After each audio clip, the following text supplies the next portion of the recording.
Hello friends, आप सभी का स्वागत है एक और नए वीडियो में। आज हम लोग डिस्कस करने जा रहे हैं कंपोजिशन ऑफ एटमॉस्फेयर में। आज हम लोग वाटर वेपर के बारे में डिस्कस करने जा रहे हैं। तो इससे पहले वाली वीडियोस में हम लोग गैसेस के बारे में पढ़ चुके थे। गैसेस ही में ही हमारा वाटर वेपर आता है, लेकिन वाटर वेपर को हम लोग को ड्रास्टिकली समझना था एकदम बड़े पैमाने पर, एकदम अच्छे से, इसलिए इसको अलग रखे हैं।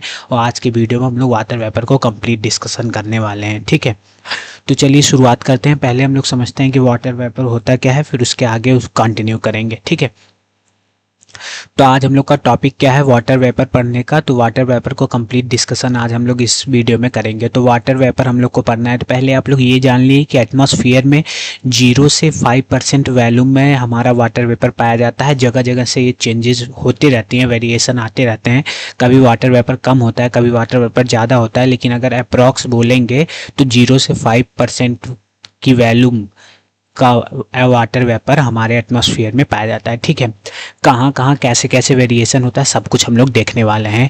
इसी वेरिएशन के कारण हम लोग वाटर वेपर को वेरिएबल गैस कहते हैं एटमॉस्फेयर में। तो एटमॉस्फेयर में अगर वाटर वेपर को कौन सा गैस कहा जाता है, वेरिएबल गैस, क्योंकि ये जगह जगह से कम होता रहता है। क्योंकि ये टेम्परेचर पर डिपेंड करता है। जहाँ वाटर होगा टेम्परेचर इंक्रीज होने से वहाँ उसका इवापोरेशन होगा और वो वाटर वेपर बनेगा। अगर टेम्परेचर उस तरह का नहीं मिलेगा तो इवापोरेशन नहीं होगा, वाटर वेपर नहीं बनेगा। इसीलिए हम लोग जो वाटर वेपर को एक वेरिएबल गैस कहते हैं, वेरिएबल गैस कहते हैं। आशा करता हूँ ये वेरिएबल गैस कहते हैं क्यों है ये आपको समझ में आया होगा। तो ये प्रोसेस तो आप लोग समझ ही रहे होंगे कि वाटर वेपर गैस कैसे है। तो जैसे कि हमारा जो आइस है वो मेल्ट होता है टेम्परेचर इंक्रीज होने के कारण, तो वाटर ड्रॉपलेट बनाता है जो लिक्विड फॉर्म में होता है। ठीक है, इसका टेम्परेचर इंक्रीज होता है, ड्रॉपलेट से लिक्विड फॉर्म से टेम्परेचर इंक्रीज होने के कारण इसका इवापोरेशन होता है, तो हमारा वाटर वेपर मिलता है, जिसको हम लोग इस वीडियो में पढ़ रहे हैं। ये हमारा गैसियस स्टेट में पाया जाता है। फिर इसका अगर रिवर्स होता है, टेम्परेचर डिक्रीज होने के कारण गैस जब लिक्विड में चेंज होता है तो उसको हम लोग कंडेंसेशन कहते हैं। ठीक इसी तरह और टेम्परेचर डिक्रीज होने के कारण जब लिक्विड हमारा सॉलिड में चेंज होता है तो उसको हम लोग फ्रीजिंग कहते हैं। ठीक है, तो ये कुछ प्रोसेस हुआ और आपको यहाँ से ये भी समझ में आया कि वाटर वेपर गैस कैसे बना। तो वाटर वेपर एक गैसियस स्टेट है, किसका, पानी का, वाटर का। ठीक है, चलिए आगे बढ़ते हैं। अभी मैं आपके लिए एनसीईआरटी का भी लाइन, जो एनसीईआरटी में जो भी मेंशन है वो भी लेके आया हूँ। तो पहले हम लोग समझ लेते हैं अच्छे से, फिर हम लोग एनसीईआरटी को एकदम पढ़ेंगे तो एकदम क्लियरली समझ में आएगा। ठीक है, तो एक चीज़ आप लोग ये भी याद रखिए, जो ये हमारा वाटर वेपर है ये ग्रीन हाउस गैसेस है, लेकिन ये ग्लोबल वार्मिंग नहीं करता। ये आप लोग याद रखिए, ये इसके कारण ग्लोबल वार्मिंग नहीं होता, लेकिन ये इफेक्ट करता है ज़रूर है। इसका इस पे इफेक्ट पड़ता है या ये इफेक्ट करता है ग्लोबल वार्मिंग को, कैसे करता है वो भी हम सब आपको बताएंगे। और ये क्यों ग्लोबल वार्मिंग में इसका रिस्पॉन्सिबल नहीं होता, क्योंकि ये लेस रेजिडेंस इसका टाइम है एटमॉस्फेयर में, यानी कि अगर इसकी मात्रा एटमॉस्फेयर में बढ़ जाती है तो वो टेम्परेचर डिक्रीज होने के कारण वो कंडेंस होने के कारण वो क्लाउड बना के रेन के फॉर्म में नीचे आ जाता है, यानी कि ज़्यादा समय तक एटमॉस्फेयर में वाटर वेपर नहीं रहता है as a comparison of CO2 gas and other greenhouse gases. इसीलिए ये ग्लोबल वार्मिंग में का कारण नहीं बनता। ठीक है, तो आप लोग एक चीज़ आप लोग के दिमाग में रहना चाहिए कि जो हमारा वाटर वेपर है वो एक वेरिएबल गैस है। क्यों है, क्योंकि वो जगह जगह से चेंज होता रहता है और टेम्परेचर पर डिपेंड करता है। और ये ग्रीन हाउस गैस है, लेकिन ये ग्लोबल वार्मिंग में इसका, ये ग्लोबल वार्मिंग का कारण नहीं है, क्योंकि इसका जो एटमॉस्फेयर में ठहरने का जो मतलब रुकने का ये जाटा वाटर वेपर अगर एटमॉस्फेयर में हो जाता है तो वो कंडेंस होके रेन वाटर के फॉर्म में नीचे आ जाता है। ठीक है, इसीलिए ग्लोबल वार्मिंग का कारण नहीं बनता, लेकिन इफेक्ट करता है। कैसे करता है आगे वीडियो में हम लोग देखेंगे। ठीक है, अब देखते हैं कि ये वेरिएबल गैस है तो कहाँ कहाँ इसका वेरिएशन कैसे कैसे होता है, किस जगह वाटर वेपर ज़्यादा पाया जाता है, किस जगह वाटर वेपर कम पाया जाता है, इसको हम लोग समझ लेते हैं।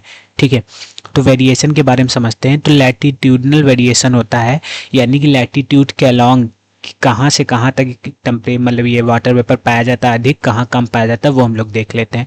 ठीक है, तो चलिए देखने की कोशिश करते हैं। तो एक चीज़ आप लोग जानते रहे कि इक्वेटर से पोल की तरफ जैसे आप लोग जाएंगे तो वाटर वेपर हमारा डिक्रीज होगा, यानी कि इक्वेटर पे वाटर वेपर ज़्यादा पाया जाता है as a comparison of the pole. ठीक है, ये आप लोग याद रखिए। इसी को बोलते हैं हम लोग लैटिट्यूडनल वेरिएशन, यानी कि लैटिट्यूड के अलॉन्ग इसका वेरिएशन होता रहता है वाटर वेपर में। तो इक्वेटर पे अधिक वाटर वेपर पाया जाता है और पोल पे कम वाटर वेपर पाया जाता है। लेकिन पोल के अराउंड अगर कहीं ओशंस पाए गए तो थोड़ा बहुत अगर टेम्परेचर इंक्रीज हुआ तो इवापोरेशन हो जाता है। लेकिन डेजर्ट होता है वहाँ तो पानी ही नहीं पाया जाता, तो वहाँ टेम्परेचर इंक्रीज होने के कारण भी इवापोरेशन नहीं होगा। तो अगर आपसे कोई पूछेगा कि सबसे कम वाटर वेपर किस जगह पाया जाता है, तो सबसे कम वाटर वेपर हमारा डेजर्ट में पाया जाता है।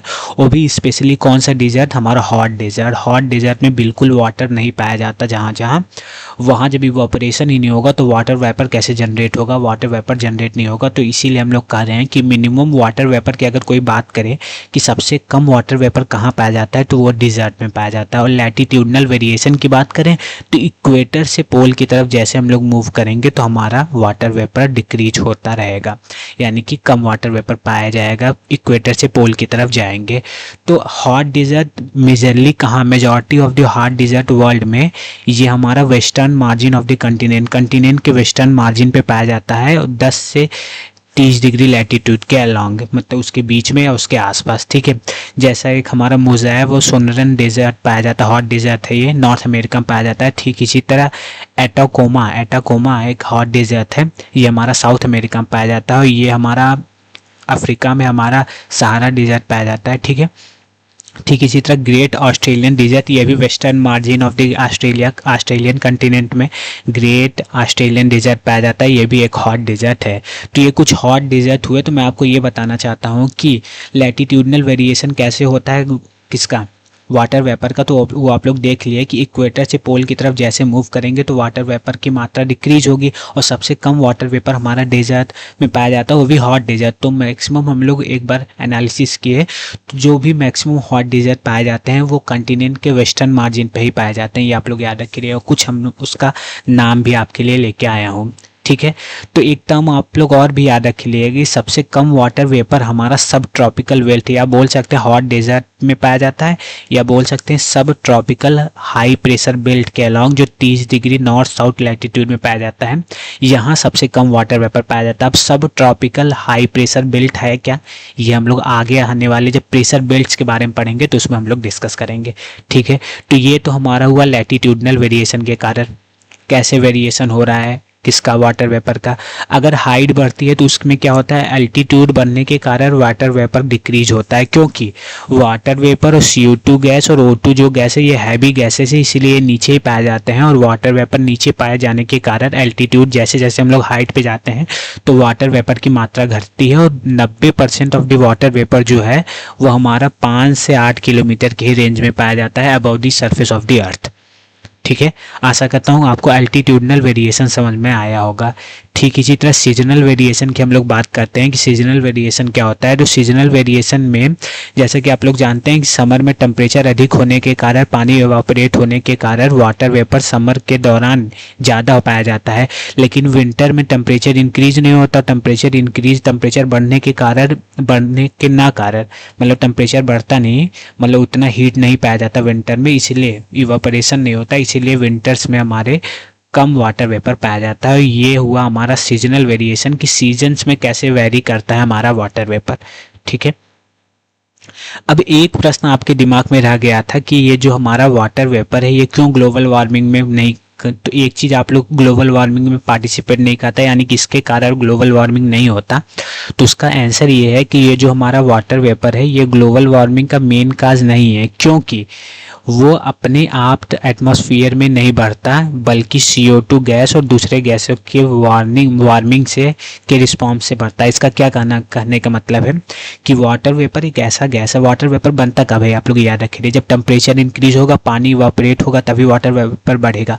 और मैं आपको बताया हूँ कि CO2 एक ऐसा ग्रीन हाउस गैस है जो रेडिएटेड हीट को, मतलब जब टकरा के अर्थ के सरफेस से टकरा के लॉन्ग वेव रेडिएशन जब मूव करती है तो CO2 जब एटमॉस्फेयर में ज़्यादा होता है तो वो ग्रीन हाउस इफेक्ट क्रिएट करता है, जिससे वो हीट को ट्रैप करता है और वार्मिंग होती है, गर्म एटमॉस्फेयर होता है। और गर्म एटमॉस्फेयर के कारण हमारा ग्लोबल वार्मिंग होता है। तो CO2 मेन काजेज है ग्लोबल वार्मिंग का। और वही जब टेम्परेचर इंक्रीज होगा तब उसके बाद ही तो हमारा वो वाटर वेपर बनेगा पानी के इवेपोरेशन से। तो पहले टेम्परेचर इंक्रीज कौन कर रहा है, CO2 और अदर ग्रीन हाउस गैसेस। ठीक है, जिसके कारण टेम्परेचर इंक्रीज होता है, उसके बाद हमारा इवापोरेशन होता है पानी का, वाटर वेपर जनरेट होता है। इसीलिए मैं कहता हूँ कि इसीलिए बताया जाता है कि ग्लोबल वार्मिंग का मेन काज नहीं है, यानी कि वाटर वेपर के कारण ग्लोबल वार्मिंग नहीं होता, CO2 और अदर गैसेस के कारण ग्लोबल वार्मिंग हो जाता है। बस ये इफेक्ट कर देता है। क्या इफेक्ट करता है कि जब टेम्परेचर अधिक हो जाता है तो वाटर वेपर जब बन जाता है, एटमॉस्फेयर में आ जाता है, तो वो भी कुछ हीट है वो ट्रैप करने लगता है और ग्लोबल टेम्परेचर इंक्रीज होता है। बस उसको इफेक्ट करता है, ठीक है, लेकिन ये मेन काज नहीं है ग्लोबल वार्मिंग का। तो ये पूरा ऑल ओवर डिस्कशन हुआ हमारा वाटर वेपर का। आशा करता हूँ कि आपको समझ में आया होगा। एक बार मैं आपका एनसीईआरटी का लाइन पढ़ के सुना देता हूँ। तो जैसा कि मैं आपको बताया कि जो वाटर वेपर है एक वेरिएबल गैस है, इस एनसीईआरटी में भी वही लिखा है एटमॉस्फेयर का, और विच डिक्रीजेड विद द एल्टीट्यूड में बताया कि हाइट बढ़ने से वाटर वेपर डिक्रीज होता है, जैसा इसमें बता रहा है।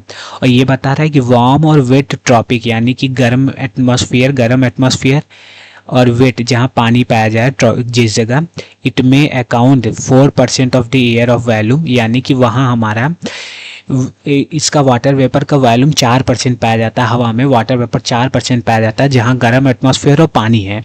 लेकिन जहाँ गर्म एटमॉस्फेयर नहीं है, सूखा एटमॉस्फेयर मतलब जहाँ पानी भी ना पाया जाए और ठंडा एटमॉस्फेयर हो, कोल्ड एरिया हो, जैसा हमारा डेजर्ट में पानी नहीं पाया जाता और पोलर रीजन बहुत ठंडा होता है, तो वहाँ हमारा इट में भी less than 1% of the year. तो यानी कि मैं आपको वही बताया, वहाँ 1% से भी कम हमारा क्या पाया जाता है, वाटर वेपर। तो इसका यही कहने का मतलब है कि गर्म एटमॉस्फेयर में, जैसे इक्वेटर पे हमारा वार्म एटमॉस्फेयर होता है, वहाँ वेट ट्रॉपिक होता है, वहाँ वेट एरिया भी पाया जाता है, पानी भी पाया जाता है, जिससे हमारा वाटर वेपर वहाँ ज़्यादा होता है। और वही पोलर एरिया में बोले या डेजर्ट में बोले तो वहाँ वाटर वेपर कम होता है, वही ये बता रहा है, ठीक है।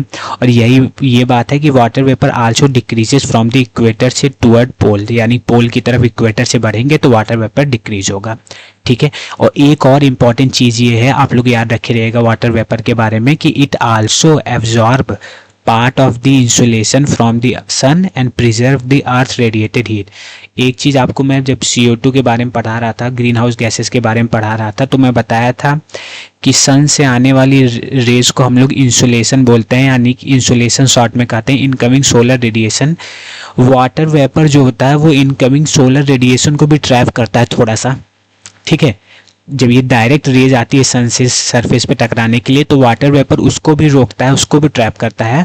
और ये सरफेस पे टकराने के कारण ये जो लॉन्ग वेव रेडिएशन मूव करती है ऊपर जाने के लिए, लॉन्ग वेव रेडिएशन मूव करती है, वाटर वेपर उसको भी ट्रैप करता है। तो यानी कि water vapour incoming solar radiation को भी ट्रैप करता है और जो आउटगोइंग सोलर रेडिएशन होता है उसको भी ट्रैप करता है। वही ये बता रहा है कि it absorb part of the insulation from the sun, sun से आने वाली रेज को भी एब्जॉर्ब करता है और प्रिजर्व करता है जो अर्थ से रेडिएटेड हीट होती है, यानी कि अर्थ से टकरा के जाने वाली जो हीट होती है उसको भी, ठीक है। इसीलिए ये जब सन से डायरेक्टली रेज आता है, जब ये एटमॉस्फेयर में ट्रैप कर लेता है तो नीचे उतनी सन रेज नहीं जा पाती, जिसके कारण ना तो बिल्कुल वो होता है, क्या बोलते हैं, ये एक ब्लैंकेट की तरह एक्ट करता है, और ना तो अर्थ एकदम ठंडा होता है और ना तो एकदम गर्म। गर्म क्यों नहीं होता? क्योंकि जब ये हीट ट्रैप कर लेता है डायरेक्टली सन से आने वाली हीट को, तो कम ही हीट मतलब सरफेस से टकराती है, तो वहाँ क्या बोलते हैं हीट ज़्यादा नहीं पहुंच पाती। और जब ये टकरा के जाती है तो ज़्यादा हीट को ट्रैप कर लेता है। तो यानी कि न ज़्यादा हीट वो आने देता है, न ज़्यादा हीट को वो ट्रैप करता है। ज़्यादा हीट को जब वो ट्रैप करेगा और वाटर वेपर ज़्यादा उसमें एटमॉस्फेयर में बढ़ जाएगा, तो वो नीचे खुद ही मूव करके मतलब इवापोरेट कंडेंस होके वाटर के फॉर्म में नीचे रेन वाटर की फॉर्म में बह जाएगा, मतलब आ जाएगा नीचे, तो वो ठंडा एटमॉस्फेयर कर देगा। तो वो गर्म और ठंडा को बैलेंसिंग में रखता है वाटर वेपर हमारा। और ठीक है, एक चीज़ ये भी है कि वाटर वेपर जो है also contributes to the stability and instability in the air। Air में स्टेबिलिटी और इनस्टेबिलिटी को कैसे ये वाटर वेपर इसमें कंट्रीब्यूट करता है। तो देखिए, इनस्टेबिलिटी का मतलब आप लोग समझिए कि इनस्टेबिलिटी का मतलब कि रेनफॉल की कंडीशन है, रेनफॉल। और स्टेबिलिटी का मतलब नो रेनफॉल। तो वाटर वेपर स्टेबिलिटी और इनस्टेबिलिटी ऑफ द ईयर में मतलब दोनों में कंट्रीब्यूट करता है। तो रेनफॉल और नो रेनफॉल किस पे डिपेंड करता है, जैसे कि आप लोग जानते हैं कि वाटर वेपर पे डिपेंड करता है, क्योंकि अगर वाटर वेपर अधिक होगा तो इंस्टेबिलिटी एयर में होगा, तो वो रेनफॉल वाली कंडीशन होगी, क्योंकि अधिक होने के कारण वो कंडेंस होकर नीचे की तरफ आने की कोशिश करेगा। और स्टेबिलिटी अगर वाटर वेपर एयर में होगी तो इसका ये कंडीशन है कि रेनफॉल नहीं होना है, और रेनफॉल नहीं होना है यानी कि वाटर वेपर की मात्रा जो एयर में है वो कम है। तो इनस्टेबिलिटी का यही मतलब, आप लोग ज्योग्राफी में जब भी इनस्टेबिलिटी को देखिएगा तो उसमें ये मतलब समझिएगा कि रेनफॉल होना है, यानी कि रेनफॉल की कंडीशन बनी हुई है। स्टेबिलिटी का मतलब नो रेनफॉल। तो ये इनस्टेबिलिटी और इंस्टेबिलिटी एयर में किसके कारण होती है, वाटर वेपर के कारण। इसीलिए ये पॉइंट कर रहा है कि ये जो वाटर वेपर है ये कंट्रीब्यूट करता है स्टेबिलिटी और इनस्टेबिलिटी ऑफ द एयर। तो आशा करता हूँ पूरा वाटर वेपर आपको पूरा कंप्लीटली समझ में आया होगा। तो कमेंट करके ज़रूर बताइए और अपना फीडबैक दीजिए कि कैसा लगा ये वीडियो और वाटर वेपर समझ में आया कि नहीं। तो आशा करता हूँ वीडियो आपको अच्छा लगा होगा। तो आज के लिए इतना ही, फिर आपसे मिलते हैं अगले वीडियो में। धन्यवाद।